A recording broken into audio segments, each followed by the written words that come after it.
राधे राधे। जय श्री कृष्णा, जय घनश्याम। आज हम चर्चा करेंगे आमल की एकादशी। धार्मिक शास्त्रों के अनुसार हर माह की 11वीं तिथि को एकादशी का व्रत उपवास किया जाता है। यह व्रत 3 दिनों तक चलता है। इसमें 10वीं तिथि की रात्रि से व्रत का नियम लेकर 11 के दिन उपवास रखकर एकादशी का व्रत श्री विष्णु के भक्त उनसे आशीर्वाद पाने की कामना से करते हैं। वर्ष भर सभी एकादशियां अनेक पापों का नाश करने वाली मानी जाती हैं।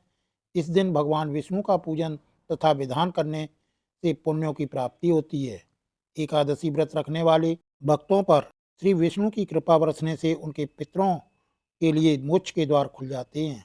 एकादशी का व्रत करने मात्र से जन्म जन्मांतर के पाप नष्ट होकर यह मोक्ष तथा जन्म मरण के चक्र से मुक्ति दिलाता है। आमल की एकादशी व्रत कथा। मानदाता बोले कि हे वशिष्ठ जी, यदि आप मुझ पर कृपा करें तो किसी ऐसे व्रत की कथा कहिए जिससे मेरा कल्याण हो। महर्षि वशिष्ठ बोले कि हे राजन, सब व्रतों से उत्तम और अंत में मोक्ष देने वाली आमल की एकादशी के व्रत का मैं वर्णन करता हूँ। यह एकादशी फाल्गुन माह के शुक्ल पक्ष में होती है। इस व्रत के करने से समस्त पाप नष्ट हो जाते हैं। इस व्रत का फल 1000 गौदान के फल के बराबर होता है। अब मैं आपसे एक पौराणिक कथा कहता हूँ। एक वैदिश नाम का नगर था, जिसमें ब्राह्मण, क्षत्रिय, वैश्य और शूद्र चारों वर्ण आनंद सहित रहते थे। उस नगर में सदैव वेद ध्वनि गूंजा करती थी तथा पापी, दुराचारी तथा नास्तिक उस नगर में कोई नहीं था। उस नगर में चैत्ररथ नाम का एक चंद्रवंशी राजा राज करता था। वह अत्यंत विद्वान और धार्मिक था। उस नगर में कोई भी व्यक्ति दरिद्र या कंजूस नहीं था। सभी नगरवासी विष्णु भक्त थे और सभी स्त्री पुरुष एकादशी का व्रत किया करते थे। एक समय फाल्गुन मास के शुक्ल पक्ष की आमल की एकादशी आई। उस दिन राजा, प्रजा तथा बाल वृद्ध सबने हर्षपूर्वक व्रत किया। राजा अपनी प्रजा के साथ मंदिर में जाकर पूर्ण कुंभ स्थापित करके धूप, दीप, नैवेद्य, पंचरत्न आदि से आंवले का पूजन करने लगे और इस प्रकार स्तुति करने लगे। हे दात्री, तुम ब्रह्म स्वरूप हो। तुम ब्रह्मा जी द्वारा उत्पन्न हुए हो और समस्त पापों का नाश करने वाले हो। तुमको नमस्कार है। अब तुम मेरा अर्घ स्वीकार करो।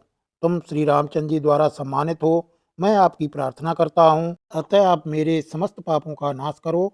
उस मंदिर में सबने रात्रि को जागरण किया। रात के समय वहाँ एक बहेलिया आया, जो अत्यंत पापी और दुराचारी था। वह अपने कुटुंब का पालन जीव हत्या करके किया करता था।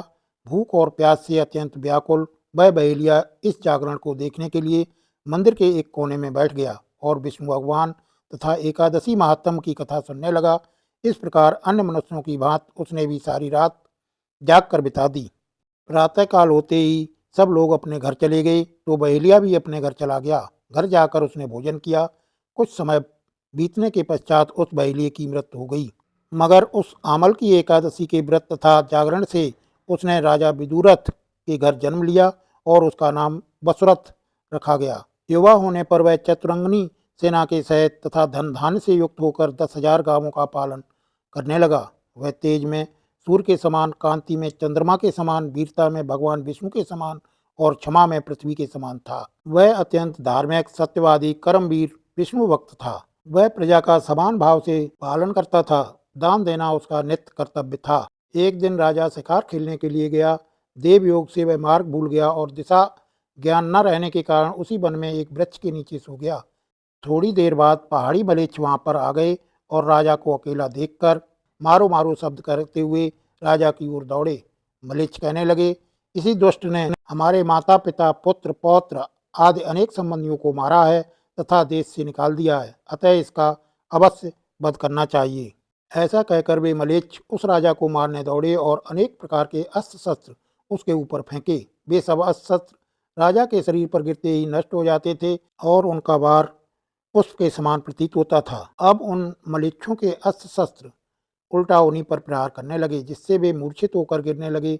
उसी समय राजा के शरीर से एक दिव्य स्त्री उत्पन्न हुई। वह स्त्री अत्यंत सुंदर होते हुए भी उसकी भ्रुकुटी टेढ़ी थी।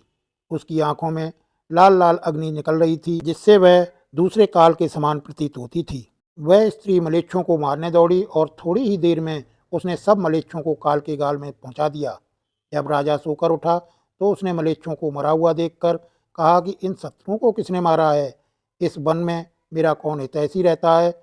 वह ऐसा विचार कर ही रहा था कि आकाशवाणी हुई कि हे राजा, इस संसार में विष्णु भगवान के अतिरिक्त कौन तेरी सहायता कर सकता है। इस आकाशवाणी को सुनकर राजा अपने राज्य में आ गया और सुखपूर्वक राज करने लगा। महर्षि वशिष्ठ बोले कि हे राजन, यह आमल की एकादशी के व्रत का प्रभाव था। जो मनुष्य इस आमल की एकादशी का व्रत करते हैं, वे प्रत्येक कार्य में सफल होते हैं और अंत में विष्णु लोक को जाते हैं। राधे राधे। जय श्री कृष्णा। जय घनश्याम।